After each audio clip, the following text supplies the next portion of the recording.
우리의 드리는 기도를 주님 들으시길 원하오며 우리의 무릎 꿇는 무릎꿇음이 하나님께 상달되길 원합니다. 하나님 우리를 돌아봐 주시고 긍휼을 베풀어 주시며 주의 성령의 은혜로 충만케 하시고 붙잡아 주시옵소서.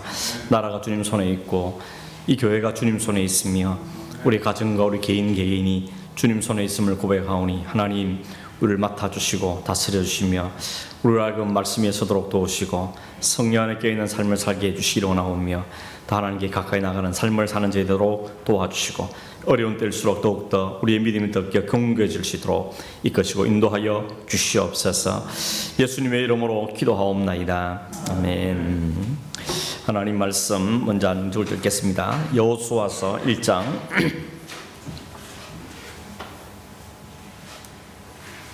여호수아 1장 1절에서 9절까지 성경을 다 가져오셔야 되겠습니다. 그죠? 모바일폰을 펴시든지 1장 1절에서 9절까지 읽겠습니다. 여호와의 종 모세가 죽은 후에 여호와께서 모세의 수종자 눈의 아들 여호수아에게 말씀하여 이르시되 내 종 모세가 죽었으니 이제 너는 이 모든 백성과 더불어 일어나 이 요단을 건너 내가 그들 곧 이스라엘 자손에게 주는 그 땅으로 가라. 내가 모세에게 말한 바와 같이 너희 발바닥으로 밟는 곳은 모두 내가 너희에게 주었노니 곧 광야와 이 레바논에서부터 큰 강 곧 유브라데 강까지 해쪽 속의 땅과 또 해지는 쪽 대해까지 너희의 영토가 되리라. 내 평생에 너를 능히 대적할 자가 없으리니 내가 모세와 함께 있었던 것 같이 너와 함께 있을 것임이니라. 내가 너를 떠나지 아니하며 버리지 아니하리니 강하고 담대하라. 너는 내가 그들의 조상에게 맹세하여 그들에게 주리란 땅을 이 백성에게 차지하게 하리라. 오직 강하고 급히 담대하여 나의 종 모세가 내게 명령한 그 율법을 다 지켜 행하고 우로나 좌로나 치우치지 말라. 그리하면 어디로 가든지 형통하리니 이 율법책을 내 입에서 떠나지 말게 하며 주야로 그것을 묵상하여 그 안에 기록된 대로 다 지켜 행하라. 그리하면 내 길이 평탄하게 될 것이며 내가 형통하리라. 내가 네게 명령한 것이 아니냐. 강하고 담대하라. 두려워하지 말며 놀라지 말라. 내가 어디로 가든지 내 하나님 여호와가 너와 함께 하느니라 하시니라. 아멘. 요즘 바이러스 때문에 바깥에 많이 못 다니시죠? 이런 때 좀 차분히 앉으셔서 말씀을 읽는 기회를 가졌으면 좋겠다 하는 생각이 들었습니다. 요즘 이렇게 성경 전체의 흐름을 우리가 공부하고 있는데 이 흐름에 따라서 참조를 하시면서 성경 읽어가면 좋지 않겠는가 하는 생각이 듭니다. 오늘 우리가 살펴볼 것은 정복시대와 사사시대인데 성경은 말하면 여호수아와 사사기가 되겠죠. 그리고 그때 있었던 한 가지 사건이 룻기라 그랬죠. 그러니까 이번 주간에 여호수아, 사사기, 룻기를 한번 쭉 읽어가면서 공부한 것도 한번 점검해 보면 도움이 될 거라 생각이 들어집니다. 별로 많지 않거든요. 여호수아가 24장, 사사기가 21장, 룻기가 4장. 하루에 한번 4장씩만 읽으면 충분히 다 읽을 수 있는 거니까 쭉 읽어가면 좋지 않겠나 생각이 듭니다. 공부하는 목적은 뭔가 하면 성경 전체가 어떻게 흘러가는가, 어떻게 구성되어 있는가, 이걸 전체 큰 그림을 좀 그리는 작업이기 때문에 조금씩 반복을 그렇게 계속 하면서 진도를 나가 보겠습니다. 여러분 나눠드린 표에 보면 그 성경 맥잡기 그 지도 그림 있죠? 보시면서 앞에도 있나요? 이걸 보시면서 화면에 계신 분, 집에 계신 분들은 화면에 있는 걸 보시면서 다시 복습을 한번 해보겠습니다. 구약을 10시대로 나눕니다. 제일 처음에 창조시대, 그 다음에 족장시대, 그 다음에 출애굽과 광야시대, 네 번째는 정복시대, 사사시대, 단일왕국시대, 분열왕국시대, 포로시대, 포로귀환시대, 침묵시대. 이제는 쉽게 되죠.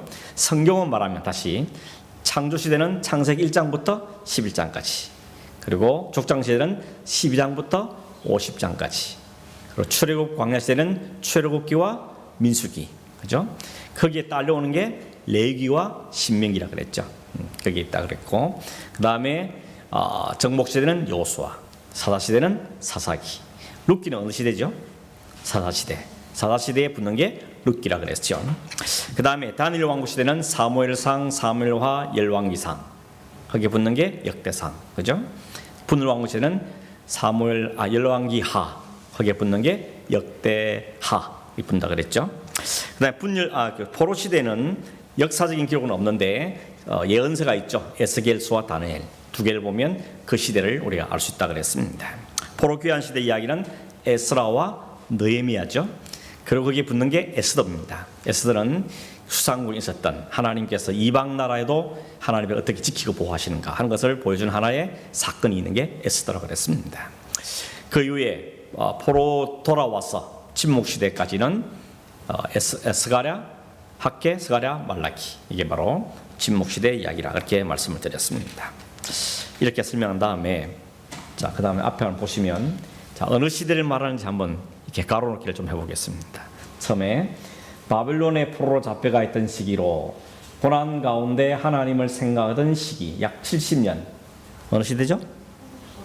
포로 시대. 네, 그렇죠. 두 번째, 창조부터 아브라함 이전까지 시대로 왜 하나님께서 아브라함을 택하시게 했는지, 왜 이스라엘 택하시게 했나는 설명하는 부분이다. 이스라엘의 역사 이전의 역사에서 원역사라란 말을 쓴다. 무슨 시대죠? 창조 시대, 그죠? 주전 2000년 전까지의 기록이라고 했습니다. 자, 약속의 땅을 정복해가는 과정으로 각 지파별 기업이 형성된 시기다. 정복 시대, 오늘 볼 정복 시대. 왕정 국가로 출발하여 영토나 국력에서 전성기를 이뤘던 시대, 약 120년. 다니엘 왕국 시대, 그죠? 다윗과 솔로몬 시대. 그다음 이스라엘 민족으로 형성되기까지의 4대에 걸친 족장들의 이야기로 일명 믿음의 조상들의 시대라고 할 수 있다. 약 300년간, 그죠? 족장 시대, 그죠? 족장 시대. 400년간의 애굽 노예 생활에서 해방되어 약속의 땅으로 들어가기까지 훈련받는 기간으로 하나님을 예배하는 민족으로의 준비 기간을 할 수 있다. 40년간. 출애굽, 광야 시대, 그죠? 출애굽 시대와 광야 시대라고 말할 수 있겠죠. 출애굽 광야 시대는 지난주에 말했는데 출애굽기는 출애굽부터 시작해서 언제까지요? 시내산 갈 때까지 시간을 따지면 약 1년 정도밖에 안 된다 그랬죠. 그게 출애굽입니다. 대부분의 나머지 38년 혹은 39년 정도의 기간은 민수기에 다 기록되어 있습니다. 그래서 민수기에는 출발 때 시내산 출발 때 인구 센서스를 한번 하고 그 다음에 가나안 들어가기 직전에 다시 인구조사를 한 번 더 하고 그 사이가 약 38년 정도 걸리는 기간이 민수기죠. 그래서 민수기는 상당히 광야 생활 전체를 다루고 있는 그런 성경을 볼 수 있겠습니다. 다음 밑에 거. 북이스라엘과 남유다로 나누어서 각각 길을 가던 시대로 점점 하나님을 떠나가다가 멸망한 시기였다. 북은 200년, 남은 350년에게 분열왕국 시대죠. 북이스라엘 어디 망했죠? 아수르한테. 남유다는 바벨론한테 망했죠. 자, 그 다음에 세례요한이 나오기까지 일체 선지자가 나타나지 않았던 침묵의 시대는 침묵 시대. 똑같이 침묵 시대네, 그죠? 네. 공부를 이제 점점 해가면 조금씩 다 익혀지는 것 같습니다. 오늘은 또 하나 더 있네. 페르시아 고레스 왕의 칙령에 의해서 3차에 걸쳐 돌아오던 시기 포로 귀환 시대.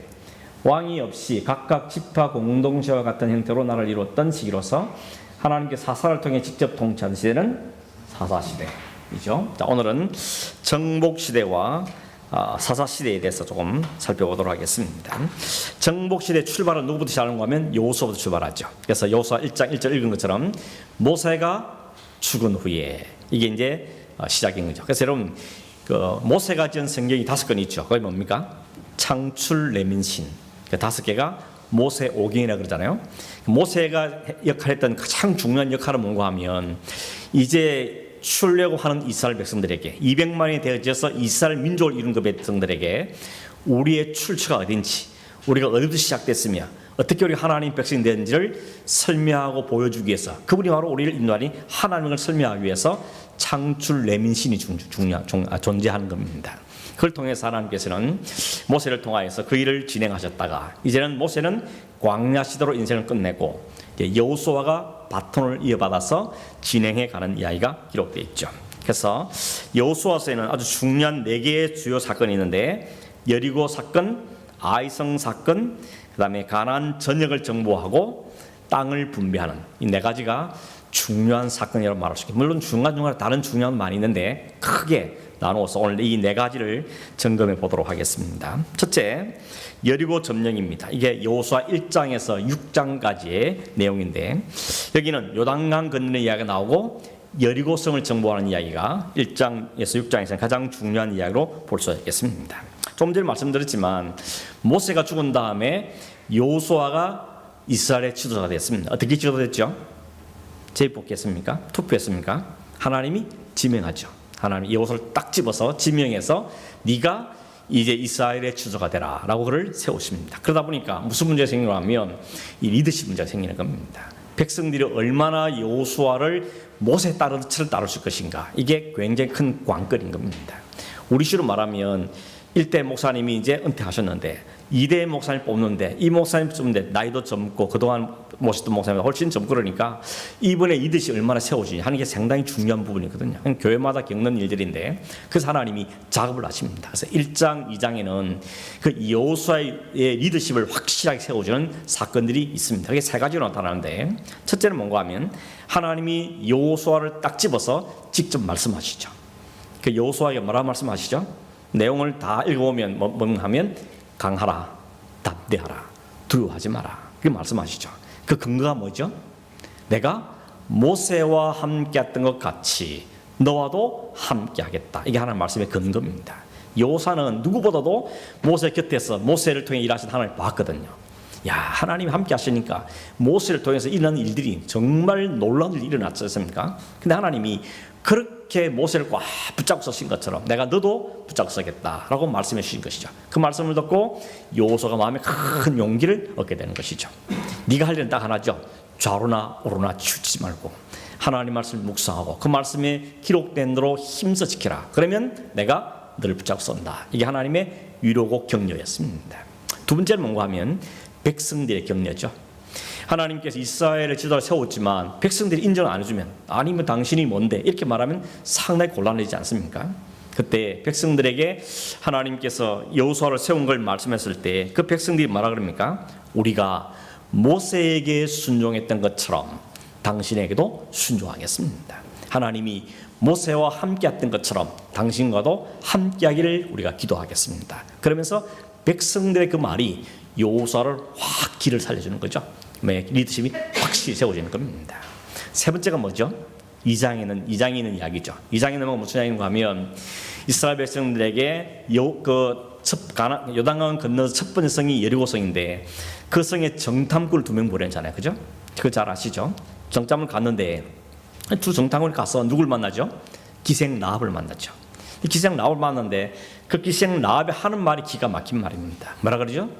니네들 소식은 우리가 이미 들었다는 겁니다. 그리고 니네들이 광야를 지내는 동안에 어떻게 하나님이 너희 민족을 보호하고 거기를 가로막는 다른 외부 민족들을 어떻게 다 무너뜨리는지 우리가 다 들었다는 겁니다. 그 듣자마자 우리는 마음이 녹아내리고 정신을 못 차리고 있다라고 이야기하는 겁니다. 그 이야기를 듣고는 이 정탐꾼이 돌아와서 그 보고를 하죠. 그랬더니 요셉이 이 여호수아와 백성들이 얼마나 큰 용기를 가지겠습니까? 하나님 앞에 가서 벌써 작업을 다 해놓은 겁니다. 야, 하나님이 벌써 강 건너가셔서 작업을 다 해놓았기 때문에 이 여호수아의 리더십이 확실하게 세워지는 계기가 되는 게 1장, 2장 이야기입니다. 여기 중요한 게 뭔가 하면 하나님이 항상 지도자를 먼저 다루시는 거예요. 지도자가 바로 서야 백성들이 함께 따라갈 수 있기 때문에 하나님 지도를 먼저 다루시고 모세도 마찬가지죠. 하나님 모세를 1대1로 부르시고 만나셔서 그에게 지팡이에 뱀이 되게 하고 손에 넣었다가 뺐다가 이런 여러 가지를 통해서 모세부터 확실히 세우는 겁니다. 그런 다음에 그 모세를 통해서 백성들을 이끌어가게 하신다는 거죠. 여러분, 리더가 되는 것은 중요합니다. 교회로 보면 목사만 말하는 게 아니고 순장님, 혹은 교역자, 선생님, 이 리더가 잘 써야만 교회가 든든히 서가는 거죠. 그런 측면에서 우리 교회 리더를 위해서 잘 기도도 해줘야 되고 또 격려도 해줘야 되고 또 잘 순종도 해주고 그렇게 하는 게 필요한 것입니다. 3장에 넘어가면 드디어 요단강 이제 건너가는 이야기가 나오죠. 그 다음에 페이지 보시면 요단강 홍해를 건널 때와 요단강 건널 때를 좀 비교를 해보겠습니다. 리더는 누구였죠? 홍해를 건너갈 때는 모세였고 요단강 건널 때는 여호수아가 리더입니다. 홍해를 갈랐고 요단강을 갈랐습니다. 방법은 둘 다 갈랐습니다. 배 타고 아닙니다. 수영해서 헤엄쳐 아니죠. 갈라서 지나갔습니다. 똑같죠. 그 가기 전에 이 홍해를 지나기 전에 이스라엘 백성들이 살아남은 사람 누군가 하면 문설주와 임방에 피를 바른 사람이 살았죠. 그 장자가 다 죽는 때 피를 발란 집이 살았습니다. 그 다음에 이 여리고성에서는 그 기생 나합의 집이 살죠. 그 집에 있는 사람이 사는데 어떤 집이었죠? 창에다가 붉은 줄을 달아놓은 집. 그 집 안에 들어있는 사람은 다 살았다는 겁니다. 여기 등장하는 피나 붉음, 이건 다 장자 예수 그리스도의 볼 아래 보호를 받는 것을 상징하는 것을 볼 수가 있겠습니다. 홍해를 건너므로 이들은 출애굽의 역사가 시작된 거고, 이 요단강을 건너므로 가나안 정복의 역사가 시작된다는 수 있습니다. 둘 다 이스라엘의 큰 격려가 되었다는 것이죠. 그리고 중요한 것은 홍해를 건너므로 이스라엘 백성들이 더 이상 애굽에 대한 믿음을 가지 못하도록 완전히 단절시키는 효과가 있었다면, 홍해를 건너므로 가나안 민족들을 두려워하지 않고 용기하고 전달하게 되고 오히려 가나안의 사람들이 두려워 떠는 성질이 생겼다는 겁니다. 근데 방법은 뭡니까? 모세가 할 때는 어떻게 했죠? 모세가 지팡이를 끄집어서 바다를 내리치니까 바다가 갈라졌죠. 근데 요단강은 어떻게 했습니까? 어떻게 했죠? 제사장들이 어깨에다가 법궤를 메고 그 법궤를 맨 제사장들이 발이 그 요단강 물에 첫 발이 딱 닿는 순간 강이 갈라졌다 그랬습니다. 이 차이가 왜 차이다 그랬죠? 홍해 때는 아직 뭘 모르는 사람들인 겁니다. 이제 막 허겁지겁 도망온 사람들이죠. 하나님을 경험해 본 적이 부족한 사람들입니다. 그렇기 때문에 하나님은 뭐라죠? 가만히 있어라. 내가 하는 걸 봐라. 그러면서 하나님이 직접 모세를 통해서 갈라주시는 겁니다. 하나님이 보여주셨습니다. 근데 40년이 지났습니다. 광야를 지내면서 만나, 메추라기, 반석에 물이 나오고 많은 대적들 물리치고 옷이 떨어지지 않고 신발이 해지고 이런 여러 가지 과정을 겪은 다음에 이제는 너희들이 하나님의 언약궤인 하나님 임재의 상징을 짊어지고 믿음으로 순종의 발을 옮겨놓아라. 그때 하나님이 갈라지셨던 것이죠. 하나님이 뭘 우리의 믿음이 그 자리에 있는 게 아니고 점점 자라기를 원하는 겁니다. 좀 더 배우고 확인하고 경험하고 체험하면 점점 믿음이 자라가는 겁니다. 여러분, 믿음이 자라가야 되는 겁니다. 제자리금 하면 안 됩니다. 처음 아기 때는 입에 다 떠먹여 주지만 크면 어떻게 됩니까? 지가 젓가락 좋아하고 숟가락 좋아하고 나이프 포크 쓰고 이래야지 언제든지 엄마가 떠먹이기를 기다리면 안 되는 것이죠. 하나님은 이 일을 통해서도 우리에게 보여주는 거죠. 이스라엘 백성을 40년간 훈련시킨 다음에 이제 믿음의 순종을 좀 요구하시는 것이죠. 그래서 순종했을 때 거기에 강이 갈라지는 것을 보게 되는 것입니다. 지나고 난 다음에 했던 일이 뭐인가 하면 그 전에 한 가지 말씀드릴 것은 뭔가 하면 요단강을 건넌 다음에는 길갈에 뭘 했는가 하면 12개의 돌기둥을 세웁니다. 그걸 뭔가 하면 요단강을 건넜다는 걸 기념하기 위해서 강 복판에서 돌을 12개 들어다가 저들이 머무는 길갈에 세웁니다. 왜 세웠다 그러죠? 나중에 너희 후손들이 보고 이 돌이 뭡니까? 물어보건 하나님이 우리를 요단강을 육지처럼 건너게 하시는 것을 기념하는 돌이다 라고 세우게 했던 겁니다. 그러니까 이것은 하나님의 역사를 기념하는 기념비란 이야기인 것이죠. 굳이 그걸 세우는 이유가 뭐겠습니까? 볼 때마다 하나님을 기억하라는 것입니다. 우리 식으로 말하면 여러분이 굳이 돌기둥 아니라도 여러분의 인생을 되돌아보면 그때그때 하나님이 역사하시는 순간도 있을 겁니다. 어떤 일들이나 뭐 건강의 문제거나 뭐 시험의 문제거나 그 일들을 잊어버리지 말라는 겁니다. 그래서 그걸 잘 기억해 두고 항상 되돌아보면서 생각하고 감사하고 믿음을 저버리지 말라는 것입니다. 인간이 자꾸 잊어먹으니까 하나님 그렇게 많은 걸 베푸신 불구하고 잊어버리니까 자꾸 엄한질을 하는 거거든요. 그래서 하나님이 돌기둥을 세우더라 그럽니다. 그리고 그 길갈에서 또 한 가지 한 일이 있습니다. 그게 뭔가 하면 할례를 행하는 겁니다. 할례는 뭐죠? 아브라함부터 시작한 거죠. 너희들이 언약의 백성이라는 것을 확인시켜 주기 위해서 난지 8일이 되면 남자아이들의 성길 꽃끝을 자르고 표피를 잘라내는 게 할례죠. 근데 이 할례는 길 갈 때는, 여행할 때는 안 하게 돼 있거든요. 못 하게 돼 있거든요. 그래서 광야 40년 동안은 할례를 못 했던 겁니다. 길갈에 왔을 때 이제 요단강을 건너서 그들이 머물 정착을 땅에 들어왔을 때 하나님이 그 할례를 다시 행하라 그럽니다. 그 길갈의 뜻이 뭔가 하면 여러분 굴러간다는 뜻이에요. 굴러간다 혹은 제거된다는 뜻입니다. 뭐가 제거되죠? 그 성경에 보면 너희들의 애굽에서의 수치가 다 굴러갔다, 제거되었다고 말합니다.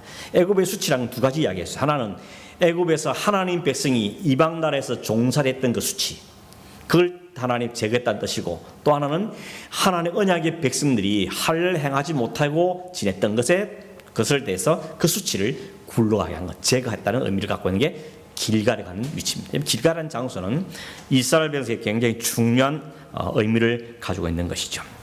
요단강을 건넜습니다. 그 다음에 처음으로 만났던 과제가 뭔가 하면 여리고성인 겁니다. 여리고성은 여러분 학자들이 보면 굉장히 큰 성이었습니다. 성 둘레가 약 4km, 성을 한 바퀴 돌아가면 4km를 걸어야 됩니다. 1시간 이상 걸어야 된다는 이야기죠. 성이 내벽과 외벽으로 되어 있는데 그 바깥벽은 얼마인가 하면 1.8m 두께가, 벽의 두께가, 그 다음에 4.6m 띄운 다음에 안에 벽이 또 하나 있는데 거기는 4.6m 했다는, 4.8m 했다는 겁니다. 여러분 4.8m면 굉장히 크죠. 차 2대가 지나갈 정도 되는 게 4.8m인 겁니다. 그만큼 견고한 성이었습니다. 그래서 백성들이 그 성 쳐다보고는 저 성을 우리가 어떻게 이기냐, 이런 말을 할 수밖에는 상황이었던 것이죠. 근데 하나님이 어떻게 하라 그러죠? 3가지 방법을 치라 그러죠. 첫째는 뭔가 하면 언약궤를 맨 사람들이 제일 앞장서라는 것입니다. 언약궤는 뭘 상징하다 그랬죠? 하나님이 여기 계신다는 거죠. 하나님 우리와 함께 여기 계신 임재의 상징인 겁니다. 언약궤를 메고 앞에 간다 말은 하나님이 앞장서 가신다는 뜻을 갖고 있는 거죠. 그게 첫 번째입니다. 두 번째는 뭐라 그러죠? 성을 하루에 한 바퀴씩 돌아서 삶을 사서 믿음을 실천해야 되는데 집에 가면 그냥 완전 딴 사람 되는 거죠.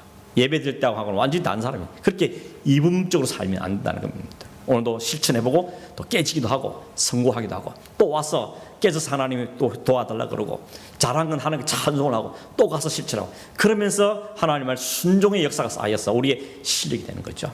여러분 시험을 한 번에 합격하면 너무 좋겠지만 한 번 하면 또 하고 여러 번 하면 뭐합니까? 그게 실력이 되는 거죠.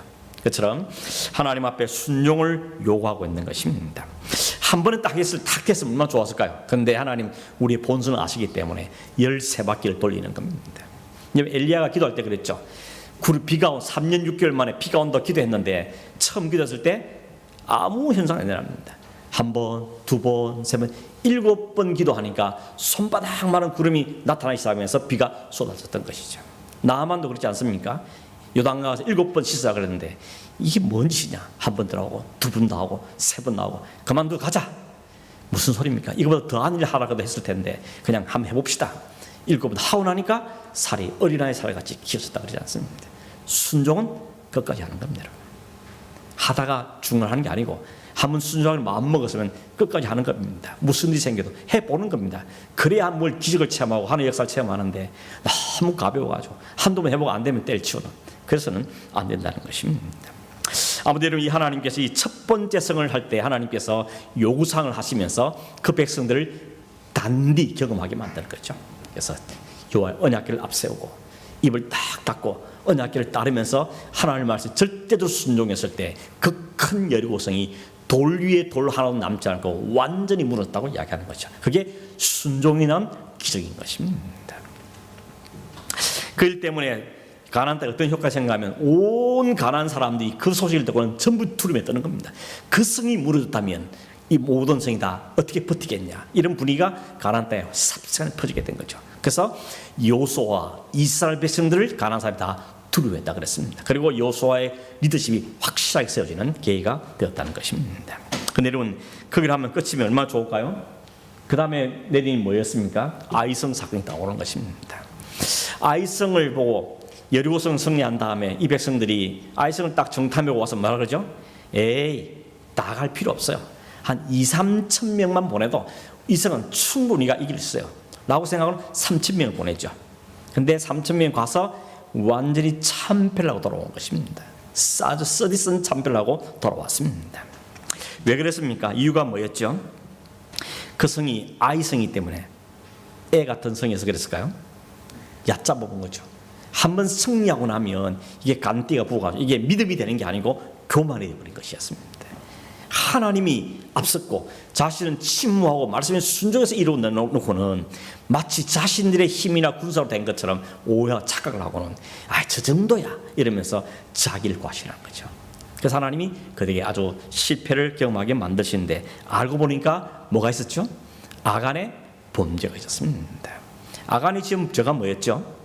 여리고성을 무너뜨리고 나면 그 성에 있는 것은 짐승이든지 물건이든지 하나도 취하지 말라 그랬죠. 그런데 아간이 이 정도야 그럼 몇 개 좀 이거 가져와가지고 집에다 감추었던데 이렇게 들통이 난 거죠. 제비 뽑아보니까 들통이 난 겁니다. 우리 여기 질문하겠어요. 아니 그 큰 성을 하고 얼마나 많은 탈취물이 생겼겠어요. 근데 그거 조금 갔다고 해서 아간뿐만 아니라 그 집안 전체가 가문이 다 몰살당했습니다. 와, 하나님 너무 심한 게 아닌가, 잔인한 게 아닌가 라는 생각을 충분히 할 수 있는 것이죠. 그런데 여러분 그 성경 읽어보시면 이런 데에 나와요. 온전히 받쳐진 물건 혹은 온전히 받쳐진 것이라는 표현이 나옵니다. 그걸 헤렘이라고 그래요. 헤브리어로 헤렘이라는데 헤렘의 뜻이 뭔가 하면 완전히 받쳐진 것이라는 뜻입니다. 여러분 번제를 잘 아시죠? 번제사는 양이나 이 재물을 갖다가 하나 남게 완전히 싹 태워서 드리는 게 번제입니다. 이거는 완전한 헌신을 얘기하는 것이죠. 여러분 재밌는 것은 이 여리고성 다음부터는 하나님께서 성을 공격하고 이기고 나면 취하라 그럽니다. 좋은 거 취하라고 이야기합니다. 하나님 마음껏 가지라 그럽니다. 근데 딱 이 첫 번째 성 여리고성 때만 하나님이 하나로도 취하지 말라 그럽니다. 왜 이유는 뭐죠? 이건 하나님께 완전히 바쳐진 것이기 때문입니다. 왜 그랬을까요? 그것이 하나의 탐나서 그럴까요? 아닙니다. 이 백성들이 모든 전쟁의 승리, 앞으로 올 모든 것도 하나님이 주시는 것이라는 것을 확실히 각인시키기 위해서 처음 것을 하나님께 완전히 드리라고 말하는 겁니다. 그게 우리가 하는 11조의 정신이죠. 11조는 10분의 1은 하나님 것이고 10분의 1은 내 거다. 그게 아니고 처음 것은 대표를 이야기하는 것이고 전부를 이야기하는 것이죠. 하나님 이게 하나님 전부가 주신 것에 하는 것을 믿음으로 고백하는 것이죠. 그걸 하나님 받으시고는 그 10분을 받았다 하나님 기분 좋아가지고 더 줄게 그런 게 아니라 그 믿음을 보는 것이죠. 하나님께 온전히 헌신하는 그 믿음을 받으신다는 겁니다. 근데 여기 실패한 겁니다. 아간이 여기 실패했기 때문에 하나님 그 백성들에게 큰 어려움을 겪게 만들었다는 것이죠. 그래서 그들을 죽입니다. 어디 죽였죠? 아골골짜기에. 그 이름이 아골골짜기입니다. 거기에 그 모든 가족들 모든 것들 거기에 다 묻어버립니다. 하나님의 심판의 장소가 아골골짜기죠.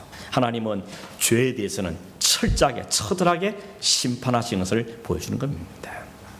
여러분 나중에 아골골짜기 우리가 찬송도 부르죠. 아골골짝 빈들에도 이런 노래 부르는데 하나님의 진노가 완전히 임했던 곳이 어디였죠?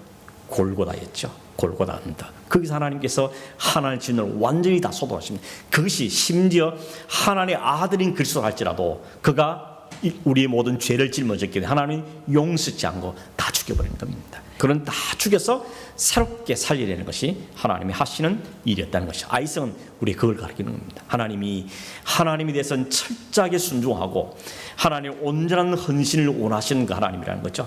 하나님 욕심내서가 아니고 그걸 지켰을 때 하나님은 더 많은 걸 준비하고 계시는 거죠. 더 풍성한 것을 우리에게 주시는 겁니다. 하늘나라를 준비해 두시고 하늘나라 가면 이 땅에서 누릴 수 없던 것을 우리에게 다 주실 것을 우리에게 약속하고 있는 것이죠. 이 아이성에서 뼈저린 체험을 하게 되는 것입니다. 세 번째는 가나안 전역 정복입니다. 이게 9장에서 12장까지에 쭉 기록되어 있는데 하나님께서 가나안의 모든 땅들을 여호수아 손에 붙입니다. 이후로는 한 번도 전쟁에 지는 적이 없습니다. 모든 전쟁에서 승리하게 됩니다. 그 전쟁의 루트가 어떻게 되는가 하면 지도를 보시면 이 시내산이 여기쯤 있습니다. 이 밑에 여기서 이렇게 올라와 가지고 요단강을 건너서 첫 번째 성이 여리고 그 다음에 아이성입니다. 그 다음에 차근차근 중앙 부분을 점검한 다음에 남쪽으로 나가서 남쪽에 있는 여러 성들을 정복하고 그 다음에 북쪽으로 올라가서 북쪽에 있는 나라들을 다 정복하는 순서를 가지고 있습니다. 이게 메가드가 하는 방법이죠. 메가드가 인천부터 허리를 잘라갖고 남쪽을 잡아먹고 북쪽으로 진격하는. 그래서 메가드가 이거 보고 배운 게 아닐까 이런 생각을 순전히 제 생각인데 책에 나온 이야기 아닌데 아무튼 그게 좀 굉장히 인사이트 됐던 겁니다. 아무튼 하나님께서 이 동쪽으로 건너가서 중간을 잘라먹고 남쪽과 북쪽을 정복함으로 이 가나안 땅 전부를 차지하게 하게 되는 것입니다. 그 다음에 그 차지한 땅을 나누어 주는 이야기가 13장부터 24장까지의 쭉 기록되어 있습니다. 근데 여러분 지도 그 다음 지를 보시면 이 이스라엘은 요단강, 이게 요단강이거든요. 위에 쭉 흘러내려오는 강이에요. 갈릴리에서 사해로 흘러내려오는 강인데 이 요단강을 중심으로 동쪽과 서쪽으로 나눕니다. 그러니까 하나님 원래 약속하신 땅은 요단 서편 이쪽이 하나님이 약속한 땅이었죠. 근데 넓게 펴서 여기까지 차지하는데 원래 이스라엘 백성들이 이 가나안 땅을 건너가기 직전에 여기가 여리고니까 이를 건너가기 직전에 동쪽에 여기 세 지파 르우벤, 갓, 므낫세 이 세 지파가 우리는 이 땅 주세요 그랬습니다. 우리는 요단 서편 땅 말고 동쪽을 땅을 달라 그랬습니다. 그랬더니 처음에는 여호수아가 대노합니다. 아니 하나님이 주신 땅은 서쪽이고 거기 가서 그 땅을 다 전쟁을 치른 다음에 땅을 분배해야 되는데 니네들은 네 욕심만 차리냐, 어떻게 니네들은 땅 안 건너가려고 그러냐, 왜 여기서 머물려 그러냐 했을 때 이 세 지파가 그럽니다. 아니라고, 우리가 목축하고 하기엔 여기가 좋은 것 같던데 그러나 우리가 약속하겠습니다. 우리가 제일 앞장서서 이 요단강을 건너갈 거고 이 하나님 약속 땅을 다 차지할 때까지 우리가 제일 선봉해서 전쟁을 할 것이고 그니 다 끝나고 나면 우리가 다시 돌아가서 우리 땅을 차지하겠습니다 라고 했더니 여호수아와 그 리지도자들이 오케이 그럼 괜찮아, 그 괜찮은 생각이야 라고는 동의해서 이 세 지파는 여기에 땅을 얻게 되고 나머지 9개 지파가 이쪽에 땅을 차지하게 됩니다. 물론 므낫세는 여기 반 차지하고요, 이쪽에도 반을, 또 서쪽에도 반을 차지합니다. 여기 서쪽에도 므낫세가 차지하게 되죠. 아무튼 이렇게 온 땅을 정복한 다음에 땅을 나누죠. 어떻게 땅 나누죠? 제입복귀합니다. 어떻게 뽑는가 하면 땅을 9개로 분할한 다음에 이 통에다 넣어요. 이쪽 항아리에다가 써가지고 어디서 어디까지 싹 써놓고 이쪽에는 지파 이름을 써놓습니다. 그리고 여기 하나 뽑고 여기 하나 뽑습니다. 그럼 두 개 매치시키면 그게 그 땅이 되는 겁니다. 재밌는 방법 썼죠. 근데 하고 보니까 그 지파의 숫자에 맞게끔 딱 땅들이 적합하게 배치되는 걸 볼 수 있습니다. 아무튼 그렇게 해서 가나안 땅을 정복하고 그 땅을 차지하게 되어집니다. 하나 더 기억할 수 뭔가 하면 이 땅을 다 분배한 다음에 중간에 20장에 여호수아 20장에 나오면 도피성이라는 게 나옵니다. 도피성. 땅을 다 찬 다음에 동쪽에 셋, 동쪽에 하나, 둘, 셋, 세 개 있고 또 서쪽에도 하나, 둘, 세 군데 이 도피성을 만듭니다. 도피성이란 뭐죠? 혹시라도 부지 중에, 그러니까 고의가 아니고 고의가 아닌 살인을 저질렀을 때 그 사람까지 죽일 수 없지 않냐. 그래서 그 사람들 피할 수 있도록 한 성이 도피성입니다. 도피하는 성이죠. 그 도피성에 자기가 억울해서 나는 이거 죽을 수 없는 죄이기 때문에 그 도피성을 빨리 피해납니다. 근데 도피성이 어디 있는가 하면요, 산 위에 있습니다. 그리고 그 도피성 가는 길을 넓게 닦아둡니다. 어디선지 볼 수 있고 어디 쉽게 접근할 수 있도록 딱 일정 거리를 딱 두고 이렇게 세 개씩 두고 있어. 전역에 있습니다. 그래서 자기가 부지 중에 살아나는 경우에는 누구든 쉽게 그 성으로 피할 수 있게끔 배를 한 겁니다. 그래서 거기서 가서 거기 있는 제사장한테 가서 내가 여차해서 왔습니다. 그러면 제사장이 살펴보고 그 말이 맞으면 그 제사장이 죽을 때까지 그 성에 머뭅니다. 그리고 그 제사장이 죽고 나면 자기 집으로 돌아가게 돼 있습니다. 근데 만약에 조사를 해가지고 부지 중이 아니면 어떻게 될까요? 그 드러나면 그 사람은 그 원수감사에 넘겨주어서 그 사람을 죽이게 만드는 것이죠. 이 도피성이 나중에 뭘 상징하는 걸까요? 예수 그리스도를 상징하는 것이죠. 죄 지은 사람이 자기 죄를 갖고 가서 안기면 거기에 사함을 받게 되는 겁니다. 근데 차이점이 있죠. 이 도피성의 차이는 뭔가 하면 부지 중에 어쩔 수 없이 혹은 실수로 죄를 지은 죄만 피할 수 있습니다. 그런데 예수님은 어떻습니까?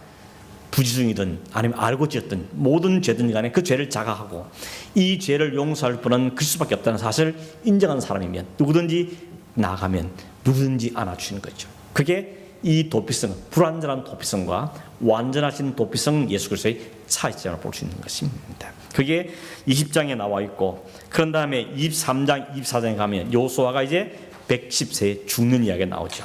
죽기 전에 백성을 다 불러 모으죠. 그러면서 백성에게 도전하는 겁니다. 나의 길은 여기까지다. 내가 110세로 내 역할은 다 끝났다. 이제 다음은 너희들의 시대인데 내가 당부하고 싶은 것은 여호와만 섬겨라. 하나님만 제발 섬겨라 라고 말합니다. 그러면서 마지막 한마디 더 하죠. 혹시라도 너희가 여호와만 섬길 거절하면 그렇게 해라.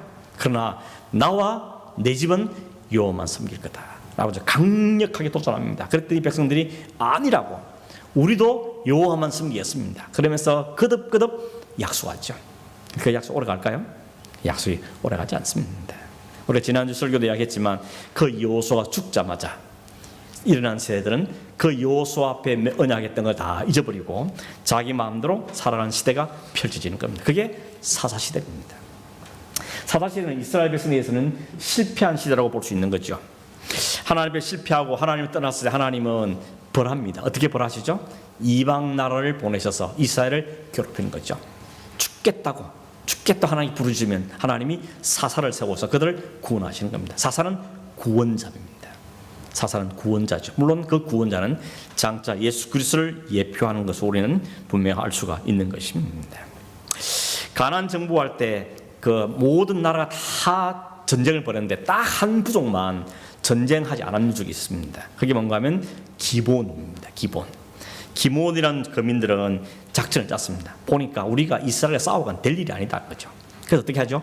작전을 짜기를 멀리서 온 것처럼 위장을 합니다. 옷도 다 떨어진 옷이 있고 그 배낭을 맸는데 그 아래 보니까 곰팡이에 선 떡이 막 들어있습니다. 그래서 왔습니다. 우리는 저 멀리서, 여기 강조합니다, 저 멀리서 왔는데 보세요, 떡이 다 떨어지고 신발이 좀 다 떨어지고 옷이 다 너덜려 있지 않습니까?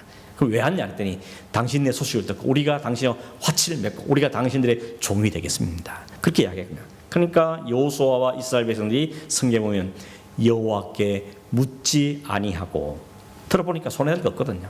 오케이, 화치 맺자. 그런 화치를 맺어버린 겁니다. 근데 그 다음 날 바로 옆에 있는 민족에게 들통이 난 겁니다. 근데 백성들이 또 들고 일어나죠. 이 리더들이, 이 지도자들이 현명하지 못해가지고 이 하나님의 언약을 어겼고 막 대듭니다. 그 약속은 취소라고, 속았으니까 취소라고 막 그랬을 때 여호수아가 그랬죠. 우리가 그 약속을 할 때 여호와의 이름으로 맹세했다. 여호와 이름으로 사인했기 때문에 그 약속을 우리가 변개할 수 없다. 우리가 죄짓고 우리가 허물은 맞지만 그럼에도 불구하고 하나님 이름으로 약속하기 때문에 우리는 지켜야 된다. 그래서 약속을 지키게 되는 겁니다. 그게 하나 테스트가 나오죠. 그 기본 민족이 이스라엘과 화친 조약을 맺었다는 듣고는 주변에 있는 나라 5나라가 연합해서 이스라엘과 싸우기 위해 저놈부터 손보자. 그래가지고 기본을 공격한 겁니다. 기본이 애써서 쳤죠. 사람을 보내가지고 지금 우리가 죽게 됐으니까 우리 좀 도와달라고. 그랬더니 여호수아가 어떻게 해야 됩니까? 잘 됐다. 손 안 대고 코 풀게 됐구나. 저놈도 안 그래도 배신해서 우리가 괘씸했는데 가만두도 죽겠구나. 이랬어야 될 건데 그렇지 않죠? 여호와의 이름을 두고 맹세했기 때문에 그날 밤에 하루도 지나지 않고 밤새도록 군대를 데리고 간 겁니다. 그러고 갑자기 딱 나타나니까 기본 사람도 깜짝 놀라고 그걸 공격을 왔던 5나라 사람도 기급을 한 겁니다. 이 도대체 어디서 나타나는 군대냐? 이스라엘 민족인 겁니다. 그때 하나님이 그들 손에 붙이죠. 그때 유명한 뭔가 하면 여러분, 이 적군을 치는데 시간을 모자라는 거예요. 여호수아가 말하죠. 태양아 머물러라. 하나님께 태양을 머물게 해달라. 나를 좀 길게 해달라고 부탁을 하죠. 하나님 그 길을 들으시고 태양을 머물게 했습니다. 태양이 머무는 동안에 그 5나라 군대를 다 섬멸시킨 겁니다. 여러분 여기서 굉장히 도전이 뭔가 하면 이스라엘 위해서가 아니고 기본 민족을 위해서, 그것도 속여먼 그 민족을 위해서 하나님이 자연 질서를 멈추시면까지도 그 일을 행하시다는 겁니다. 이유가 뭐라고요? 하나님의 이름이 걸렸기 때문에 그렇습니다. 하나님의 이름이 걸렸기 때문에 하나님은 그 이방 나라를 위해서도 자연계를 멈추시는 이런 기적을 행하시더라는 겁니다. 이게 하나님입니다. 이 하나님의 신실하심이죠. 하나님 이름을 함부로 망령되이 사용 안 되는 이유가 여기 있는 겁니다. 조심스럽게 하나님의 말씀을 사용해야 되는 것이죠. 자, 사사시대에 넘어갔는데 사사시대에는 중요한 3가지가 있습니다. 악순환, 사사, 죄인의 실상 그랬는데, 악순환인 것은 지난번에 한 말씀 드렸죠. 하나님 떠나고 지 맘대로 사니까 하나님 벌 주고, 벌 줬더니 용서해달라고 살려달라고 부르짖고, 그러면 사사를 보내서 구원해주고, 좀 태평세월을 지났는데 시간 좀 지나면 또 다시 또 범죄하고, 그럼 또 하나님이 징계하시고, 그럼 또 살려달라고 또 사사를 보내고, 하나님 또 평안이 오고, 이걸 약 400년 동안 최소한 성경 기록만 봐도 7번이 반복되는 겁니다. 이 사이클이 반복, 이게 악순환인 것이죠.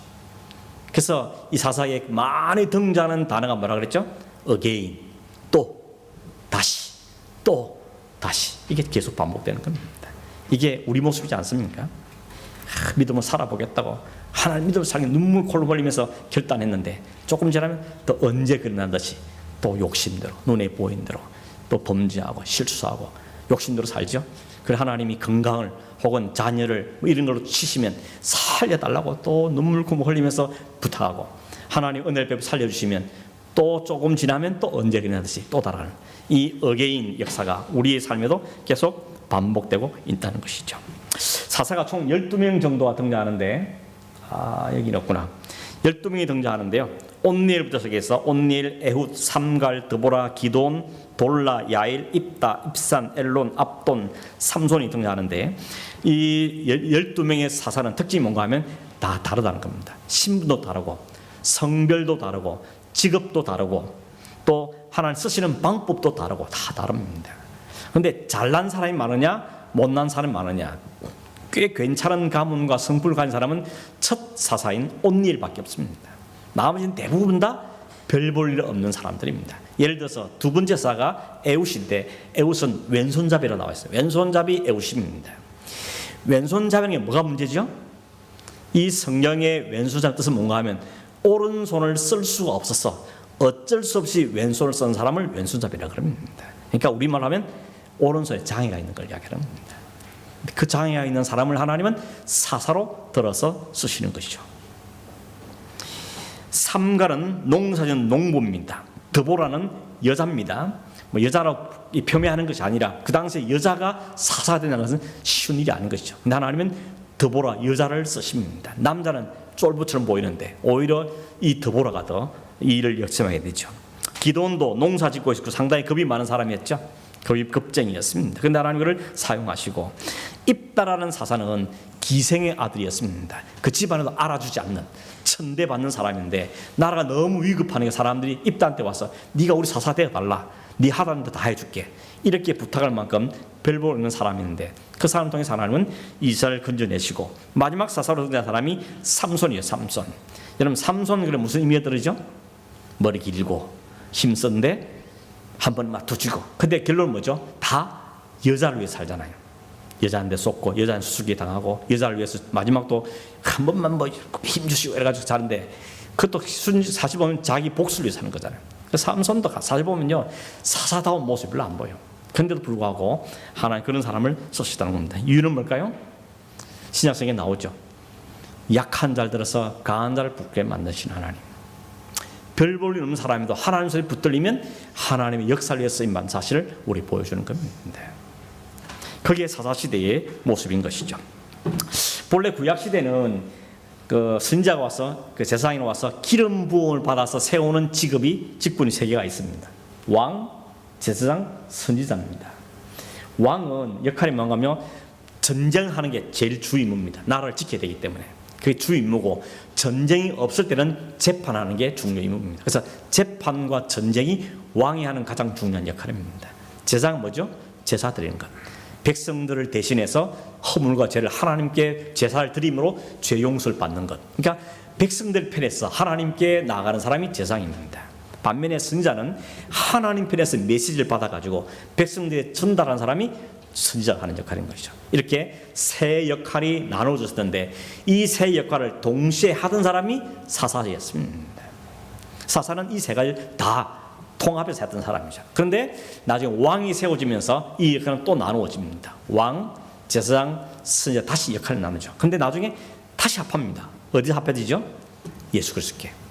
예수님이 왕으로, 제사장으로, 선지자로 그 역할을 다 하나로 다시 모으시죠. 그래서 여러분 동방박사들이 예수님 찾아와서 아기한테 선물로 드리죠. 뭐 했죠?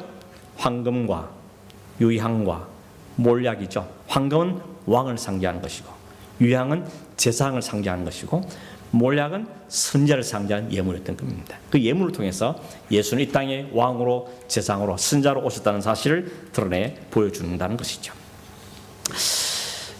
마지막 한 가지는 죄인의 실상입니다. 여러분 17장 사사기 17장 21장에는 두 가지 에피소드가 나옵니다. 하나는 영적인 타락의 사건, 두 번째는 도덕적인 타락 이야기 나옵니다. 영적인 타락 이야기 뭔가 하면 미가라는 사람 집에 엄마가 은전을 잃어버렸어요. 천 개를.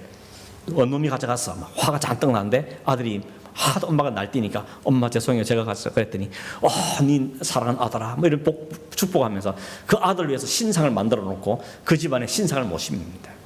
이게 영적인 타락이죠. 가정에 하나님을 제껴두고 가정 안에 신상을 만들어 놓고 가정에 또 지나가는 레위인을 붙잡아다가 그 집의 제사장으로 삼았어. 그러면서 이제 우리 하나님 우리 복 주실 거야. 신상도 있고 제사장도 있고. 이게 이스라엘의 모습, 영적인 상태였다는 겁니다. 나중에 지나가던 단지파가 가만 보니까 제사장도 있고 신상도 있거든요. 그 다 뺏어가지고 데려가는 겁니다. 협박하죠. 네가 한 가정의 제사장 될래? 우리 한 지파의 제사장 될래? 그래가지고 이 레위인이 가보니까 여기 따라가면 나겠거든요. 따라가는 겁니다. 이게 당시의 영적인 상황이라는 것을 한 가지 에피소드에서 보여주는 겁니다. 두 번째 에피소드 뭔가 하면요, 레위인이 첩을 얻습니다. 말도 안 되죠? 레위인이 첩을 얻는데 이 첩이 도망갔어요. 그 첩을 또 찾아가지고 데려옵니다. 데려오는 길에 기브아 민족에서 베냐민 지파에서 하룻밤 묵었는데 그 밤에 이 여자가 강간을 당해서 죽습니다. 그 성에 동성애가 만연해 있었고 그 너 집에 들어온 남자를 내놓으니까 남자 대신에 자기 딸이랑 그 첩을 내줘가지고 그 다 죽거든요. 그 때문에 어떻게 이런 일이 벌어져가지고 이스라엘 모든 지파가 다 화가 났죠. 이 레위인이 어떻게 하냐면요, 그 자기 첩을 집에 데려온 다음에 12토막을 내가지고 이 끔찍한 일이 벌어졌어요. 12토막대가 각 지파에 한 덩이씩 다 보낸 거예요.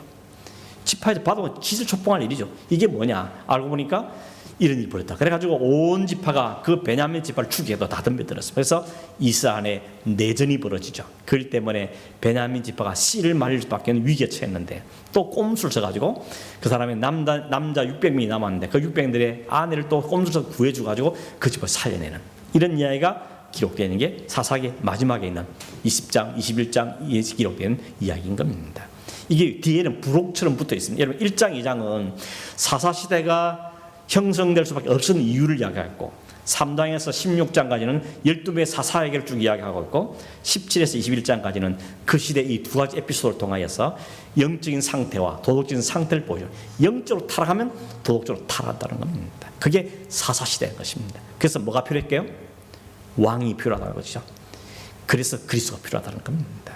이 죄 많은 세상에 우리를 구원하고 세울 일은 그리스도밖에 없다는 거죠. 그래서 이 역사는 계속 반복되는 겁니다. 왕을 세웠지만 그 왕은 진정한 왕이 아니기 때문에 진짜 왕, 참된 왕이 오셔야 되는 거죠. 그게 바로 예수 그리스도인 거예요. 그래서 성경은 예수 그리스도 옳은 데 초점을 맞춰 구약은 계속 초점을 좁혀가는 것입니다. 그게 구약의 이야기라는 것이죠. 이 사사시대의 끝에 이제 마지막 사사로 말할 수 있는 사람이 이 사무엘인데 그 사무엘 때에 백성들이 요구하는 왕이 세워지는 것이죠. 그게 바로 이제 왕국 시대로 들어가게 되는 것입니다. 다음 주에는 단일 왕국 또 분열 왕국 시대에 대한 이야기를 살펴보도록 하겠습니다. 잠깐 기도하겠습니다. 고마우신 하나님 아버지, 여호수아 시대부터 사사 시대를 우리가 점검해 보면서 우리의 믿음의 도전과 또 교훈과 또 회개할 거리들을 찾습니다. 하나님의 성경의 역사들이 오늘 우리 가운데 이루어지는 역사들이고 우리의 모습이 바로 이 죄악된 모습 등을 발견하며 그런 우리에게 그리스도가 오직 필요하다 사실을 다시 한번 깨달으며 주님 앞에 간구하옵나니 하나 우리를 붙잡아 주시고 긍휼을 베풀어 주시고 예수 그리스도의 은혜로 우리를 붙잡아 주시며 그리스도의 보혈 아래만 우리를 살려주시고 그 믿음으로 사는 자 되도록 인도하여 주시옵소서. 감사하고